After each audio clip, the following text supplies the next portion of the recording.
Disclaimer: the podcast contains adult themes, adult dialogues, and spoilers. Our opinions are just that, opinions.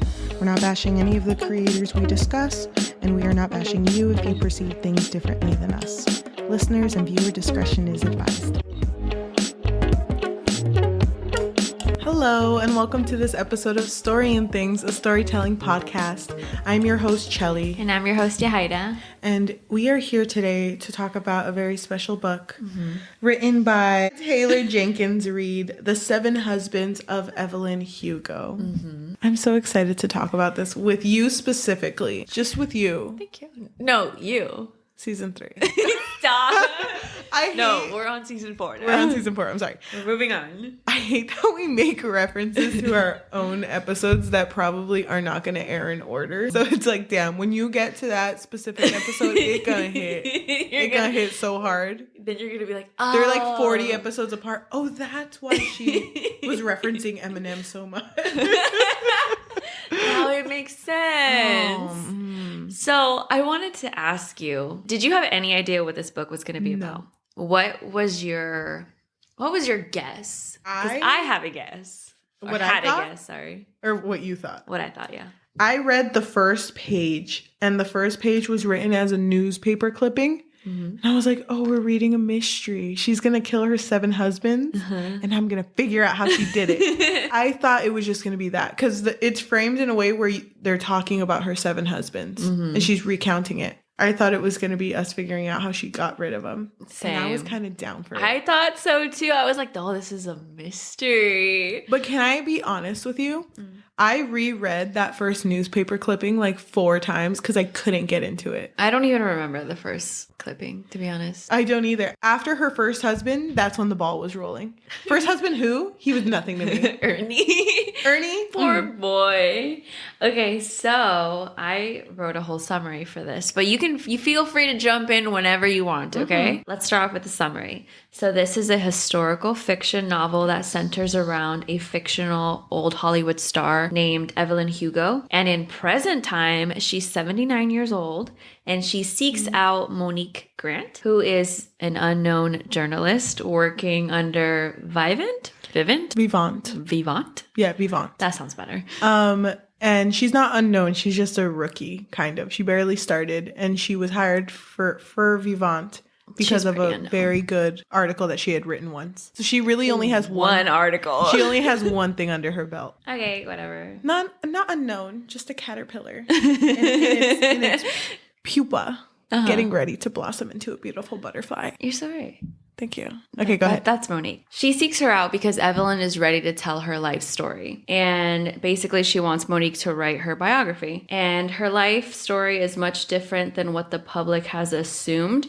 We learn that she was determined to escape an abusive home when she was young after her mother passed away. And her goal was always Hollywood. And somebody in the neighborhood, his name was Ernie, was said to be leaving for Hollywood. And so she just decided to tag along, and she ended up marrying him. And I believe she was 19. And her marriage, she framed it in a way that was like, she did things because she had to. That was her viewpoint at this point of the story. Yeah. So she married him because she had to get out of there, not out of love. And when she started her career as an actress, she befriends a film producer named Harry. He advises her to be seen with, other famous actors. And that's how she meets her second husband, Don Adler. And Evelyn did genuinely love him, but he was very abusive towards her. And so eventually they split up. Then she falls in love with a woman. She is a rising star named Celia St. James. And they have a relationship together, but because this is set, when the heck is it set? What, 80s? Yeah. They can't be out. So they decide to trick the paparazzi and the media by basically having Evelyn marry Mick Riva in Vegas. So it was like a quick Vegas wedding. Just to distract the media from them thinking that her and Celia were together. Because they were always together. Yeah. So they were like already speculating. Are there slumber parties? More than slumber parties? Are they holding hands? Jesus Christmas. Don't say that. But her marriage was annulled immediately. So this distraction did work, but then Evelyn finds out that she's pregnant from her night with Mick, and it ends her relationship with Celia. And also she does terminate the pregnancy. Afterwards, she marries Rex North because it's convenient for the both of them since they're doing a movie together, but it's like sexless. And it's basically just business. There's no love there. And afterwards, she marries Harry Cameron, which is her gay best friend, because he's dating Celia's husband named John Braverman. And Celia and Evelyn are rekindling their relationship. So it's kind of like just convenient for all parties involved. But it pretty much goes to hell when Harry and Evelyn decide to have a child because they both really want to be parents. And it doesn't go to hell because of the child. It's pretty much that she became a mother and Celia was okay with her having a child, but didn't want to lose the Evelyn she knew. But what really was the tip of the iceberg was that Evelyn films a movie with her ex-husband, Don Adler, and it has a sex scene, and it pretty much just created this wedge between Evelyn and Celia. So then they ended up breaking up. Her next husband is Max. And at this point, Evelyn is finally feeling for somebody else who's not Celia because she only really loved her. And Max seems really sweet because he's constantly praising Evelyn. But we quickly learn that he was just in love with the idea of her, not really her as a person. It goes downhill very fast. So before their relationship ends, she starts to rekindle with Celia, but Celia tells her that she has lung disease because of smoking, so their time is limited. Evelyn still wants to be with her, so once she is divorced, they have a relationship again. But Celia wants to move to Europe to get away from Hollywood, but remember, Evelyn has a child with Harry, and Harry doesn't want to leave, so it turns into this thing. And he's not fond of the idea because he's seeing somebody else. And then, by the way, he did really love John Braverman, but he did end up passing away. And it really messed up Harry as a result, so he started to drink more. So Harry drives drunk and gets into a car accident, but Evelyn finds him. This scene was very confusing. So Evelyn... They just happened to be driving by, I think. Yeah, she was in a taxi, and she's driving by him, and she sees that he hit a tree or something. And she didn't want his reputation to be ruined because she knew he was drunk. Yeah. And so she ends up moving him out of the vehicle. And leaving the other body that was there, which was the other person that he was seeing. Yeah. And in the end, Evelyn and her daughter go to Europe to be with Celia, and Evelyn marries Celia's brother, Robert. What's his name? Yeah. His name was... Robert Jameson? Yes. So that she can have Celia's estate once she passes. Celia and Evelyn have their own wedding ceremony, even if it's not legal. And that's when she ends up dying. Years pass, and Evelyn loses her daughter to breast cancer. And Monique, the journalist, realizes that Evelyn is also suffering from breast cancer, which is why she finally decided to tell her life story. So, as I mentioned, Monique is new to her job, or new-ish. And so Evelyn finally reveals to her that she picked her to tell her story because it was actually Monique's dad who was in the car with Harry when they got into that accident. Yeah. And he was the man that Harry loved. And Evelyn even had a love letter that was written by Monique's dad addressed to Harry. And then at the end of the story, Monique decides that she will write the book, and Evelyn passes away from an overdose. First impressions. Really liked this book. I was so into it.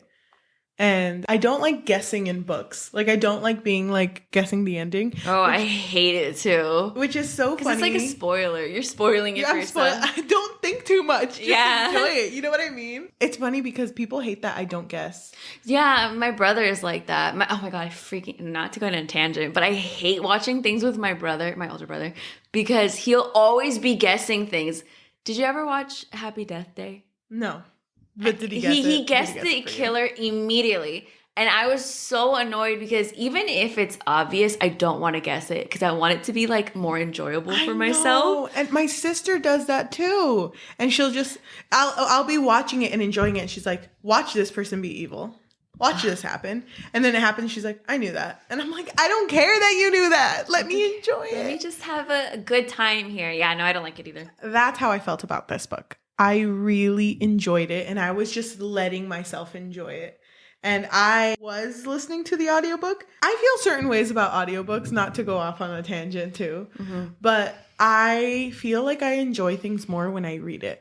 Really? Yeah. I like audiobooks. I used to listen to it more when I had to commute for work. But now that I don't have to, I have more time to sit down and read. I do sometimes put an audiobook on and follow along, like if I'm pressed for time and I have to read it like in a certain amount of time. Yeah. But I do like reading it more. Okay. And I think this book was the first book in a long time out of the books that we've picked that I really, really enjoyed. There was this one and another one. I'm just kidding. Sorry, Julia. But Julia wasn't even okay. No, I agree with you. But I do really love audiobooks as well. Yeah. I don't know. No, I do too. It's just I felt like I needed to read this one. I feel that I typically usually pick audiobooks because it's more convenient. Because I don't want to buy the book. And I get it. This was like the first book in a while where I actually read the book. Didn't listen to the audiobook. I have no idea who even voiced it. Yeah. Is that It was correct? a lady. It was a lady, but oh my gosh, thank you. I like this book and I knew you were going to like it too. Oh my gosh, yes, we're on the same page. No fighting this episode.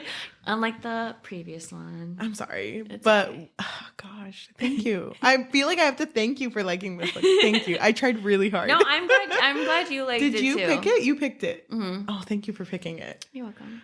I had no idea what it was going to be about though. So No. it wasn't even because I was interested in the actual plot. I just... But can I just say, in a text conversation that we had, I think it was a few days ago, these books that we picked to read, because we bulk read and then we record. That's how we go, because we live really far away from each other. Yeah, not really far away. It's like super, it's like days. Like, she's on days one away. corner of California, I'm on the other corner. Well, we live far away enough where it's not convenient to have to travel every single week to film. So we bulk film. And this bunch of books that we read, even if we didn't enjoy every single one of them, it was such a diverse read, because I would have never picked this up myself. And if I did, I don't think I would have ever picked this up, because I would have looked at the title and like, sounds like a romance. Yeah. Or sounds like something I wouldn't enjoy.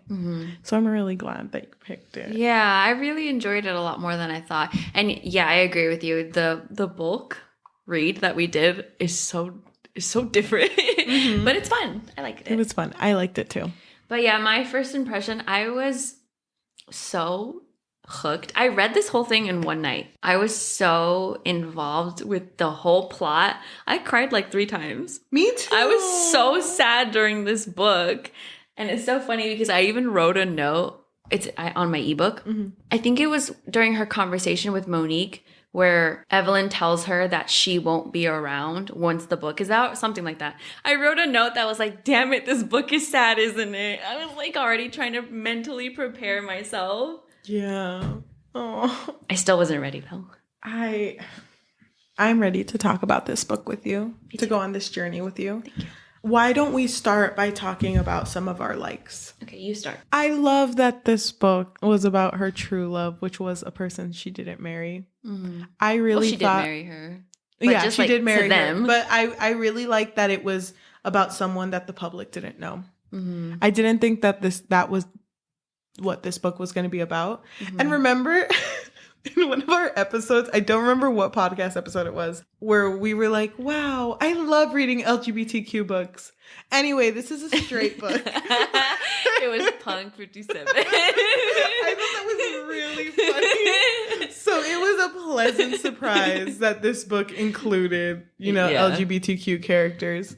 And oh my gosh, I just love how Evelyn views, I'm with a woman, but I'm bisexual. And it's like, oh, well, aren't you a lesbian because you're with her? She's like, I'm bisexual. Never call me that. And I was like, yes, it's very important to her that people know that she's bisexual and not lesbian. I just loved the characterization. It felt very natural. And genuine, especially given the time that this is supposed to take place. I'm sure it was very confusing for them, especially when you don't really see that in the media. So, of course, they're figuring it out themselves. And I mean, it never revealed it. If she had a thing with other women, like maybe that she didn't deem important enough to mention. Yeah, it never mentions it. I don't think she did, though, because do you remember when Celia, which is the best character in this whole book, I freaking love Celia. Okay. We can discuss that later. I sensed a little thing there, but I'm not going to talk about it. But when Celia and her were not together and Evelyn asked her, have you been with anyone? And it's like, no, I haven't been with any man. And it's like, well, have you been with any women? And she's like, yeah, I have been. And that hurt Evelyn a lot. Mm-hmm. Damn, I don't even know why I'm bringing that up, but I freaking love that scene. Cause I was just like, the detail of it. Yeah, it's a good detail. Yeah. Because, I don't know, maybe if it would feel like it's easier for you to compare Evelyn and, the other women that she's been with during this time. Mm-hmm. Can I say another like? Yes. I really like that Evelyn Hugo in this book, because she is explaining her life story. And the way that this book was written is it'll write it in the perspective as if it's happening at the moment. Mm-hmm. But you have to remember, like at the end of every chapter, it'll go back to her just saying it to Monique. Mm-hmm. I really, really liked that Evelyn had to remind Monique that I am not a good person. Yeah. Like I don't want you to praise me for what I did. And even at the end of her first marriage with Ernie, Evelyn makes a point to be like, I did not feel bad that I did that. Mm-hmm. No regrets. Yeah.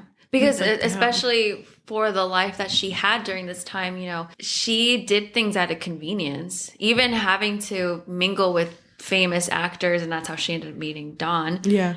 She had to do that to, what is the word? Get to the top. That was her whole thing. Yeah. It was to be what she wanted to be. Mm-hmm. She had to use people. Mm-hmm. I really like that she made it a point that she was not a good character.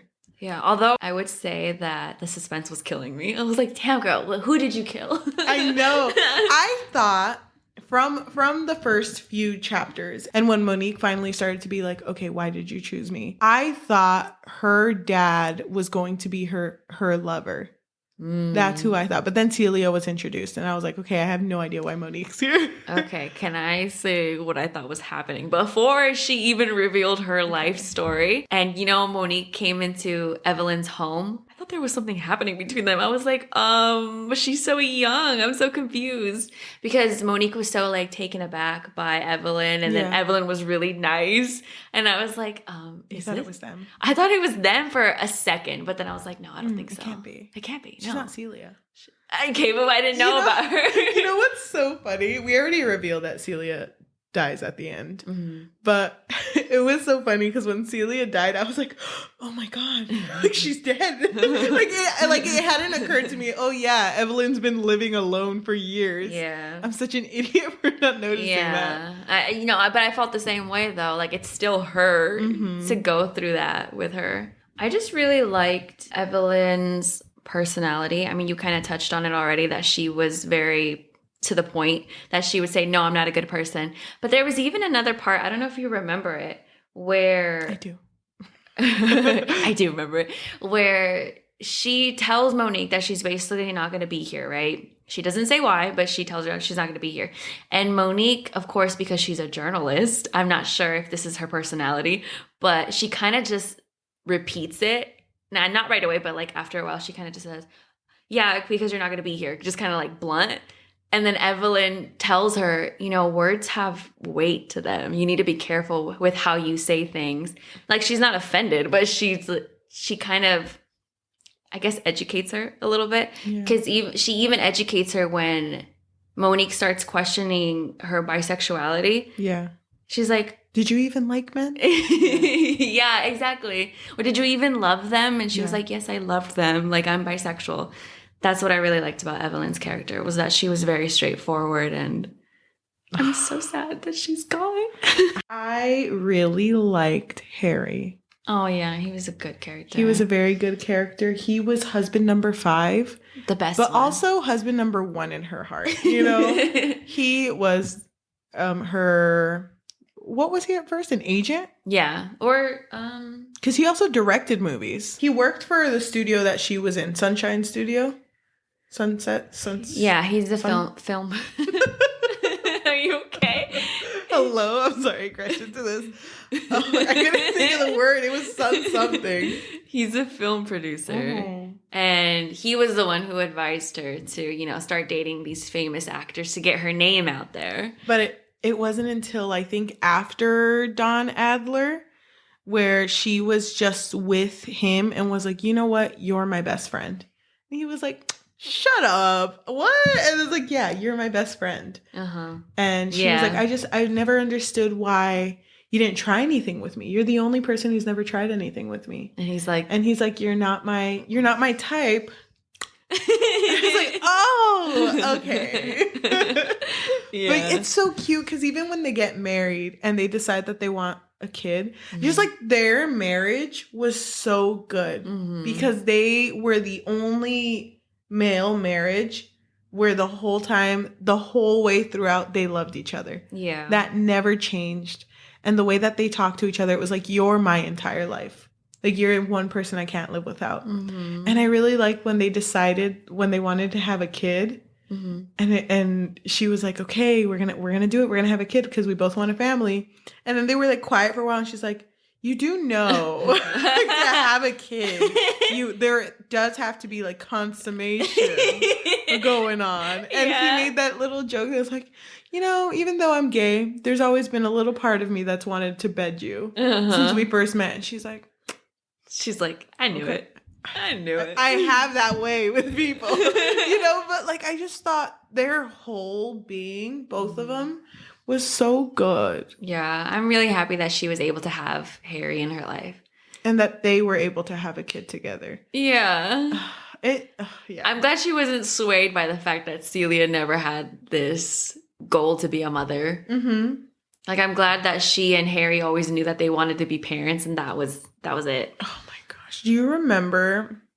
I'm sorry, this is like not even a like, but when Connor was born, Celia was overseas filming, and they, being Harry and Evelyn, had made such a nuclear family life. Like, Harry was waking up and he was making food for Evelyn, and they were spending time with their daughter, and there was just like that routine. But like, to make the relationship work, because remember, Harry was actually dating Celia's husband, John, and Evelyn was dating Celia. So then when Celia came back, it went back to normalcy, which was Evelyn living in her house with Celia, and then Harry living in Celia's house with John. But in the morning, Celia would like come in, and then Harry came in and was like, oh, you're making oatmeal. I usually make eggs and bakey, to wakey, but apparently I can't be doing that. And didn't get the memo. And it was so funny because they both ate the oatmeal and they kind of looked at each other like, this oatmeal tastes like shit. But it sucked because that was when the relationship started to strain. But I thought it was very like, it's just like, wow, they became a little family. Yeah. And they didn't even notice. And it sucks for Celia, but damn. I feel like Celia must have seen it coming, though. Yeah. Because it's like, you have a child. Where do I fit in? Yeah. I feel really bad for her. I felt really bad for her throughout the entire story. But I do agree that she had flaws. I just wanted to say that because I don't want us to have a fight right now. I wasn't going to fight you about it. I just wouldn't say she's my favorite. She was my favorite. I feel, but back to Harry. I feel so bad for how his character ended up. It's just really heartbreaking to know that he loved John so much that he never really, recovered that loss. No. Did they ever even say how he died? I don't remember. John, he had a heart attack. Oh, yeah, he had a heart attack. And it was unexpected because he was so young. And it took everyone by surprise. But Harry, oh God, yeah, Harry never recovered. And you know what? There could have been a whole book written about Harry too. Because, I mean, could happen. Even though we know the ending. It's still called The Seven Husbands of Evelyn Hugo, Harry's perspective. Harry's POV. I'd read it. Because, oh gosh, it really did hurt when he died. It was very weirdly written how everything went on. Because when Harry died, I was like, what the fuck is going on? And then, Everything started to happen really fast because even when she mentioned Connor's death, it was really, it was kind of just like thrown in there. Like, damn, you really lost everybody. God, but she lost like the most important person in her life. I know that Celia mattered a lot to her, but Harry was, I feel like Harry was her soulmate. I love Celia, but Harry was her soulmate. Her person, yeah. Yeah. Because, I mean, he was the constant variable in her life. I don't think I have any more likes. I just have things I want to talk about. Yeah, I mean, I really liked a lot of lines in this book. Me too. One of them was when Evelyn was telling Monique about writing the ending to her book. She says, "Say to them, Evelyn Hugo wants to go home. It's time for her to go to her daughter, her lover, and her best friend, and her mother." It's like, damn. I didn't want to talk about this early. Do you want to talk about the ending? Sure, if you want to. How did you feel? Because, like I said, I had no brain cells on while I was reading this book. So I did not try guessing what was about to happen. I didn't either. But when it got to the point where Evelyn Hugo, at the very end, when she finished her story, and, oh gosh, I feel like I have to talk about this whole ending because there was a lot going on. She warned Monique to not like her and to not make her a good person. But Monique, even though she was, was like, whatever, okay. Monique ended up seeing Evelyn like that because Evelyn gave her the power to get David, which was her husband, ex-husband. Well, out of her life. They were in the process of a divorce, yeah. But even David tried coming back. And, she was like, just like Evelyn with husband number 3. No. Yeah. But like she liked Evelyn from the story. She was inspirational. Yeah. And then when it got to the point where she figured out that Evelyn framed the death of her dad in a certain way, where Monique had was raised like, wow, my dad was an alcoholic and got in a car crash. Like that, she changed that for her. She should have hated her, but she ended up liking her. But then at the very end, when she's like, I gotta go now. Like I gotta go. And Monique knew that. She knew that. And she didn't do anything about it. I did not like that she didn't do anything about it. Yeah. Because you remember when she was home too, and her mom was like, let's watch an Evelyn Hugo movie. And she was like, wow, this movie's so good. And she was like, there's a part of me that wants to go back and stop it from happening. And I hate that she didn't. Yeah. But then it's kind of, oh God, I hate that she didn't, and that will never change. But also that quote that you brought up is really sweet and sad. It's bittersweet. It's bittersweet, yeah. It's very like, everyone she loved has died, and there's nothing else that she can do. I mean, even if Monique did try to intervene, not that saying that I disagree with you because I don't. Even when I was reading it, I was like, Monique, do something. Yeah. Like, if someone needs help them. Even if Monique tried to intervene, there's nothing that she could have really done. Yeah, because she would still be in the same spot. Evelyn Hugo would. It's sad. It sucks because I would have wanted her to intervene, but with the way the story was playing through, she wouldn't. Which I kind of wonder why she didn't. Because it was the end of Evelyn Hugo. That's the way it was going to play out. That Evelyn got to choose everything in her life, and now she also gets to choose this. That's how I interpreted it. Yeah. That makes sense. Yeah. It's so sad. It makes me sad. I'm actually genuinely upset. And I haven't felt this for a book because I cried at that point. So did I. At the end when it was like, yeah, she's gone now. And to transition, what other points did you cry in? Because that ending got me. No, the ending got me really badly too. I think it was the part where she was just talking about Connor and how she lost Connor, and I don't remember the line, but there was a line in there that made me cry. Do you want to find it? You want to trigger me, don't you? I just want to know. I want to know what got you. While you're looking for that, the first time her and Celia broke up, when she was with Mick, when she was like, you don't get it, Celia. I got to be with Mick, and I'm going to make him elope with me. And then we'll just we'll get married and then divorce immediately. Keep going. When that happened, I was like, at first I was like, what the fuck is she talking about? This is not going to work. And it did. She got what she wanted. And I was like, okay, good for her. And then she went back and ended up being pregnant. I thought that she had told Celia her plan. Because at first I was like, okay, if they both agreed with it, fine, whatever.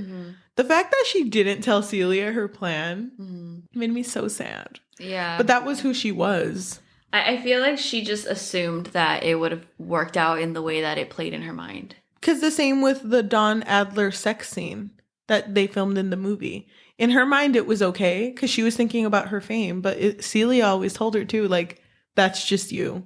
You kind of do your own thing in order for you to be on the top. And you care more about fame than you do about me. Which I do agree in the points that where she said that was true. Near the end, it started to change. Okay. Well, listen, don't come for my girl Evelyn, okay? She's had a rough life. She did have a rough life. So the part that got to me was in the page where it mentions Connor's death. Yeah. And it says, you can make quite a life for yourself hosting charity dinners and collecting art. You can find a way to be happy with whatever the truth is until your daughter dies. And then I'm going to skip 2 paragraphs. I told her every single day that her life had been the world's greatest gift to me, that I believed I was put on earth not to make movies or wear emerald green gowns and wave at crowds, but to be her mother. I'm gonna cry again. This is so sad. That is really sad. That kind of reminds me of, oh my gosh, I don't remember the president. I think it was Theodore Roosevelt. Very weird thing to bring up. I don't know if it was Theodore Roosevelt.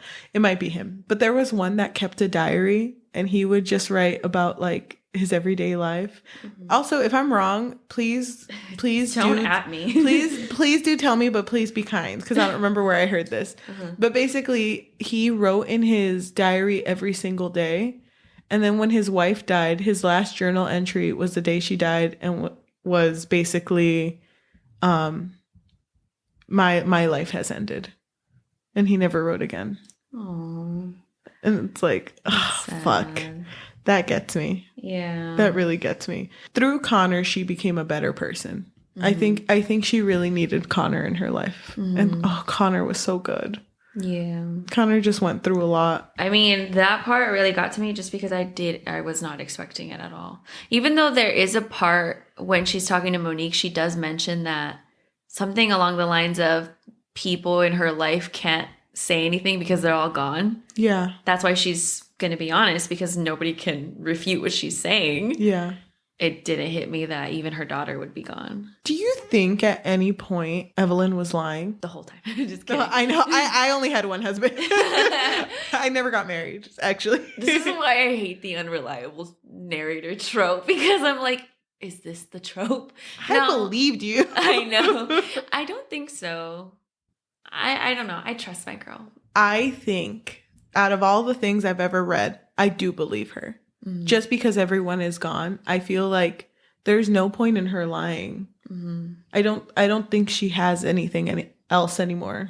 Yeah, and there's also the thing of not that she's making all of these guys look bad, but you don't want to mention it because it might make them look bad. So it's just uncomfortable to talk about these relationships that she had, especially when the media had already portrayed all of her relationships in a certain way. Do you remember in the beginning how like there was like this whole paragraph of just like a summary of how the media portrayed her marriages and her affair? Oh my gosh. Everything she did was so calculated though. Like for the media to view her a certain way. Yeah. And it was kind of crazy the way that they portrayed fame in this book. Because remember how she would talk about like, okay, we'll do this. Everyone will hate me. But then we'll do this. And then like, you know. But I feel like that's probably how celebrities think. Crazy. I can't imagine doing that. That's so like putting your life, like you're viewing your life superficially. And even with like her marriage with, who was it? No, Rex. What they were only with each other with the convenience of having to make more money. Yeah. Gosh. True. That sucks. I can't live that. Yeah, no, me neither. I thought you were going to bring up when she was married to Don and how, remember the media clipping, how people were portraying her as like this bad person because she wasn't giving him a baby, because she was working a lot. And so the media was like, she's so selfish For because not doing that. for not having a child. And so they released this thing that basically said that she had a miscarriage, which And she then didn't. The media flipped and they were like, oh, we should feel so bad for her. She's a queen. She's this and that. Oh, Praise slang. her. It's like, damn, they really switched so fast. But that's how it is. That is how it is, and it sucks that it's Yeah. like that. How did you feel about Don Adler? Hated him. I hated him too. Even when he became a good person, I would not. No. I would not get close to that man. Because even Evelyn says, if it weren't for the fact that your like popularity is in the garbage right now, or like sinking, you would still be the same. And I do agree with that. He would still be the same. I thought it was really cute though, like when they met again and he was just kind of trying to be like, I'm so sorry. I did horrible things to you and stuff. And the first thing she says is like, do you want to see pictures of my daughter? Yeah. I thought that was really cute. But she did make it really clear, like, we are not friends. We are working together and we are friendly. That's what we're going to be. But she became a different person. And oh God, I freaking love Evelyn motherhood Hugo. changes you. I've Motherhood heard. changes you. I love that.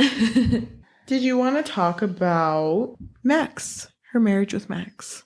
Max was the director that loved the idea of her. I hated him. He was the worst husband. He was the worst husband. Don was the worst Don was the husband. worst husband, but he's husband number 2. The first 3 don't even count. The first 3 don't even they count. No, they don't. Yeah, it was really sad because that whole relationship with Max, I really thought that she was going to gain something beautiful from it because he was so sweet. He was so nice to her and he was really, seeking her out and he was really, complimenting her all the time. And it sucks too because she realized what it was at one point. Yeah, but they were already married at that point. It sucks when she realized it though, when she was like, oh, this is what it is. He just liked the idea of her, which sucks because I really wanted her to have another good relationship besides Celia. Yeah. Yeah. Yeah, it was bad. I don't even remember her congressman. I don't either. Why did she do that? Was it because people thought she was with Celia? Oh, that was the affair. Why did she have an affair? It was just a news clipping. It says Hugo was recently seen out with a much younger man last week, Jack Easton, a Democratic congressman from Vermont. He's only 29 years old. That's more than 2 decades younger than Evelyn. I think it was just, A thing. Oh, you know why? I think maybe that was her way of getting out of the marriage, wasn't it? Something like that. Yeah, probably. Okay. I'm reading the discussion questions. I freaking love these discussion questions. They're kind of like everything. Wait, before that, you're not going to say any dislikes? My dislikes was that it ended. My dislikes was that Monique didn't do anything. I hated that. And I will always hate it. My other dislike. If you say what I think you're going to say, I'm going to get really sad. No, that's third. My second dislike is, do you remember when she confessed to Monique finally about her dad? Yeah.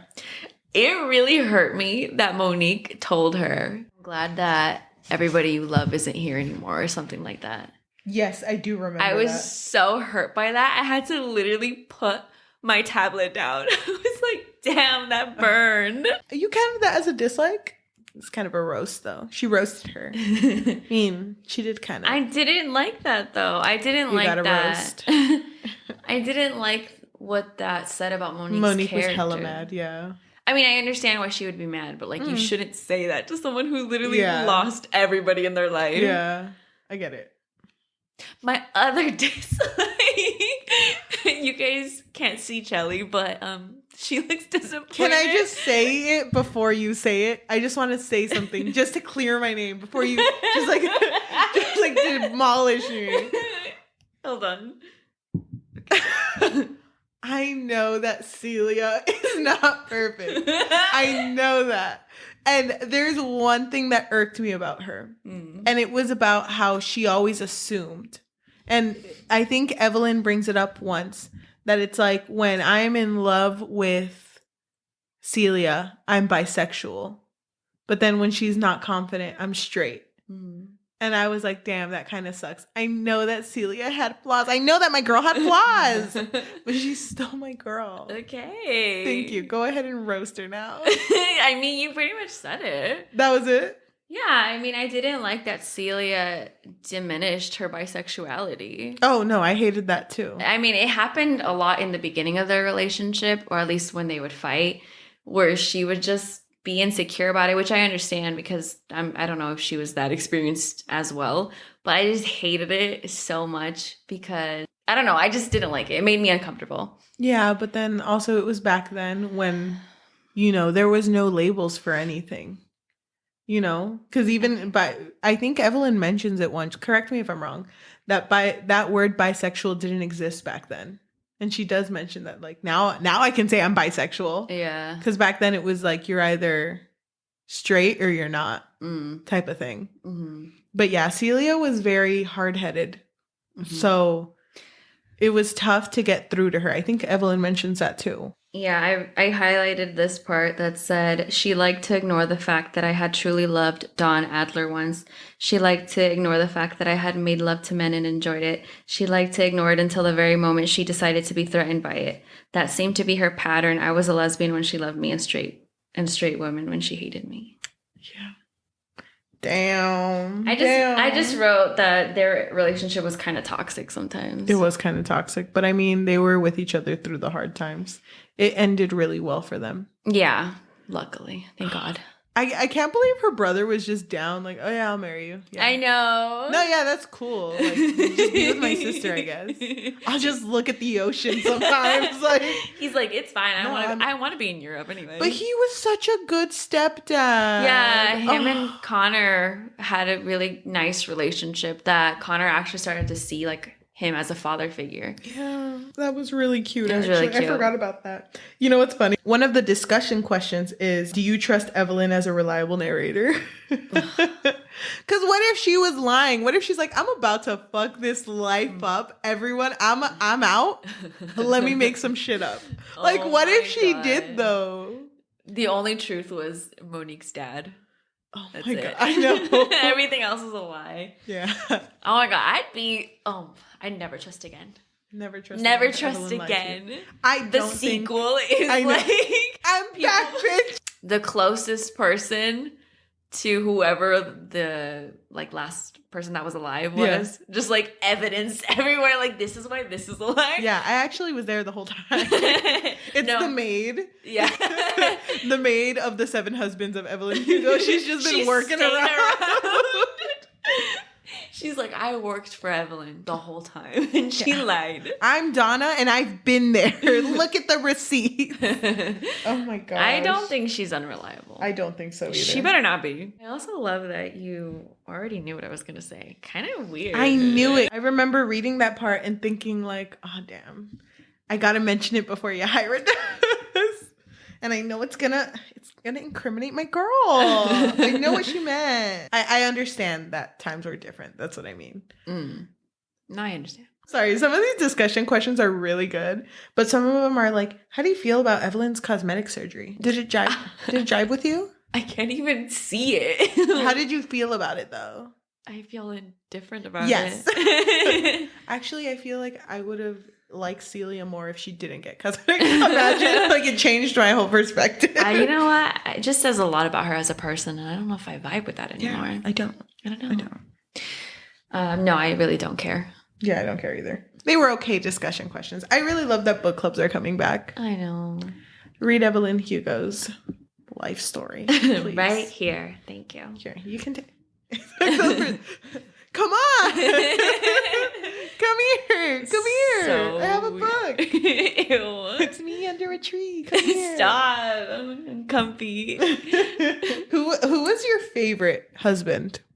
Hey. Wait, darn it. I was going to be like 3, 2, 1 and we say it at the same time. Mine was also Harry. Let's 3, 2, 1 it and you got to say your least favorite. Hold on. I already know your least. No. Yeah, you do. Okay, 3. But I'm going to say mine. 3, 2, 1, Max. Oh my God. Do you remember when the other actress, Ruby, was with Dawn for a time and then revealed that she was also getting abused? Mm-hmm. But instead of being like, break down or something, she was like, oh, it's okay. I got over it. I was like, God damn. Is that really how the industry is? Like, I think for you to fake it like that? Or I think the industry is so focused on just making sure you put on a good face, because I mean that's really what actors do. The rest. Yeah. And it sucks too, because like even if you noticed that you were getting hurt, because I think Harry noticed, he wanted to do something. I think he did want to do something, because he was like, oh, I'm gonna kill that Don Adler, and it's like, no, you can't, because X, Y, and Z. Yeah. It sucks that it's like that. Yeah, but it must have been normalized, unfortunately. Mm-hmm. Do you remember that scene when John, Harry, Connor, Evelyn, and Celia went on a picnic? Mm-hmm. Yeah, I remember that. I thought that was really cute, because that was their own little family. Mm-hmm. But then it became sad when they went to John's funeral. And Celia was there, and Evelyn and Celia hadn't seen each other in a long time. And Connor was like, I know who she is. And it was like, yeah, you do. You do know who that is. And I was like, oh, she was in that movie. And it's like, wow, someone who was so important. And now it's just reduced to just some actress. Yeah. Oh, God damn. This book was so good. It's really good. It's really good. It's one of my faves. Yeah. Like all-time faves? Like, would you call it an all-time fave? Yeah, it's up there. Yeah, mine is up there too. I don't know my all-time fave list. I don't either, but it's up there. Yeah, but oh gosh, we should have an episode like that where we just go through our all-time faves. Oh, that'd be cute. I'll write it down. Okay. Actually, I'm not gonna. I'll just remember it. I'm not gonna listen to this. I'm not gonna waste my sticky notes. Okay, but thank you so much for listening to this episode. Thank you for those of you listening on Amazon Music, Apple Music, Spotify, or anywhere you listen to podcasts. Please leave a review, because that actually helps a lot with being known. The way to promote the best is through word of mouth too. So if you want to tell anyone about our podcast, just anyone that you know, anyone is good. Just some random stranger. Anyone. You can just buy them a smartphone. Just take off every app that's on there, and the only one is the middle of the screen, and the whole screen is black, and it's just Spotify. And they can only listen to us. I know. They can't listen to Sick Beats anymore. They only have to listen to us. But thank you for those of you who are watching on YouTube too.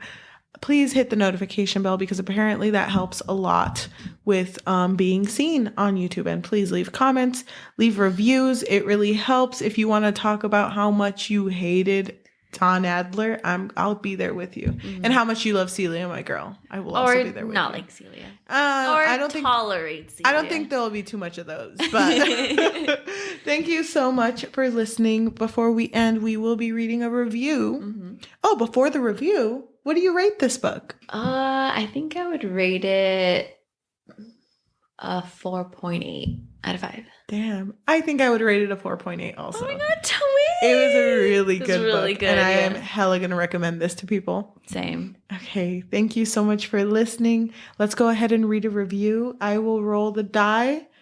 The way that this works is if the die lands on a I keep saying positive. If it lands on an even number, we are going to read a positive review. If it lands on an odd number, we are going to read a negative review. Okay, let me go ahead and roll the die. Our number is 1. Oh no. So we got to read a negative. Remember, we have no connection to these reviews. We just read them and leave them be. And this does not reflect how we feel at all. So I like how we say that when we really like a book. But then when we hate it, we're like, yeah. Yeah, Tiffany, go off. Pop off, queen. Okay, so this is written by Tap Kalina. It's on Goodreads. They gave it a 1 out of 5 stars. And they said, I started this book 3 months ago and I'm still only 62% in, but I hate literally everything about it. I even hate to think about it. I can't force myself to continue. It's pure torture. The only thing I can tell you is that Celia deserves better than Evelyn. Give her to me. I will take care of her. Thank you so much for listening, and we will see you next time. Bye.